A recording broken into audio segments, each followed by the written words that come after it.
crucial, of course, because you're specialized in agriculture, food security, you're a public bank, you're a UN agency, so you can give us a good synthesis of what's happening, please. Thank you very much, Remy, and thank you for the invitation. Indeed, I was reflecting on some of your takeaways. I participated in some of the events in Paris, and it's difficult to actually summarize because there were a lot of things that came out. And I will comment a little bit on what you just mentioned as the outcomes and the reflections and how it links to FIX and to agriculture. So it was very much needed to have a new narrative. Over the last year, 12 months, 18 months, what we have seen is that the geopolitical fracture and the financial fracture has been increasing. We've seen increased uncertainty, obviously after COVID and what happened and the Ukraine war. The mistrust and the lack of trust have been increasing. We are seeing also inflation going up, interest rates going up, fiscal space being much lower for many of the countries, migration also increasing. For the first time in the last 2-3 decades, we've seen poverty also coming back. So the number of people who have fallen into poverty and food insecurity have increased by 150 million. So in this sense, this is the political context and the financial context. So we needed to have a window open, and I think Paris provided that window. The outcomes, obviously, and when you talk about what are the outcomes and people ask you, they cannot obviously solve all of these issues in one matter, but it opens a hope and some opportunities. Specifically, perhaps on the Bretton Woods evolution, 1 year ago or 18 months ago, we were not discussing many of these issues. We were not discussing some of the possibilities. So thanks to the Bridgetown initiatives and some of the, I would say, support from some of the countries that has been at the top of the agenda.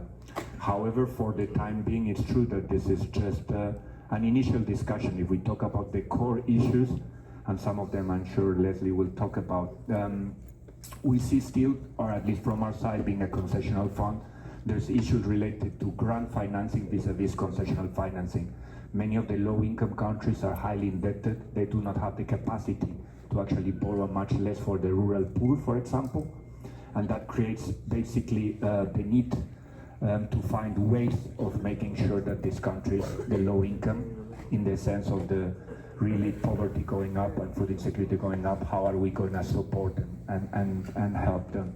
The same goes with middle income countries and climate financing and the financing of global public goods. So this cost of grants versus concessional finance is at the core, I would say, of the discussions of the link of politics and finance. Then we have other, perhaps more technical, but it's dollar debt versus local currency financing, which has been on the table for some time. There's, for example, the volume, which we have seen ways of trying to stretch further from balance sheet, but it goes beyond volume, I would say.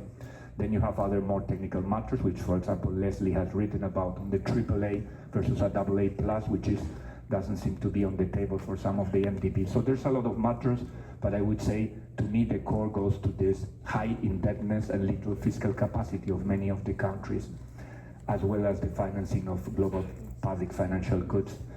Then a little bit going a little bit more in depth into, up to recently we had two different narratives, one on climate, one on food security or poverty. Now they are very much interlinked, and I think this has been recognized by the, as Remy was saying, not having to choose between development or getting your people still having the ability of adapting to climate finance. And specifically perhaps to finalize, I mean, I think this link for us between humanitarian and development, as well as the role of FIX, is fundamental. Specifically to agriculture, for the first time after 20 years, we're seeing some early negotiations or discussions at the World Trade Organization in terms of the, I would say, 600 billion of taxes and subsidies that there are out there in terms of food security and food systems.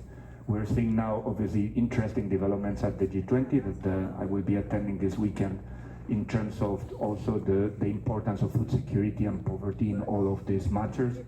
And in terms of PDBs, perhaps very briefly, I would say the focus on food systems transformation is key. Imagine if we would just get 10% of that 2.5 trillion into food security, that would clearly support the food systems transformation, increase local production, increase the, I would say, integration of regional markets. And for the first time, we're seeing leaders outside Europe and outside the US looking at food security as national security. If you think about how this has been the global architecture in terms of food for the last decades, obviously Europe and the US had it at the center and at the core, but many of the other countries around the world have not, and that's what created the vulnerability we're seeing right now in terms of how they import and export. Just one figure, if you think about Africa, I mean, they import every year 60, 70 billion of food. Imagine what type of jobs you could create if you could just bring that back into the transformation and the processing in Africa. So we have the solutions, we have the institutions. I would not want to comment on further funds, further institutions. That's not what we need. We need to find the ways of the current solutions and instruments to scale them up, to try to make ways of operating for PDBs, for private sector to join, and to make sure that we do not forget the most vulnerable, and those many times are in the rural poor. Thank you. Thanks a lot, Alvaro.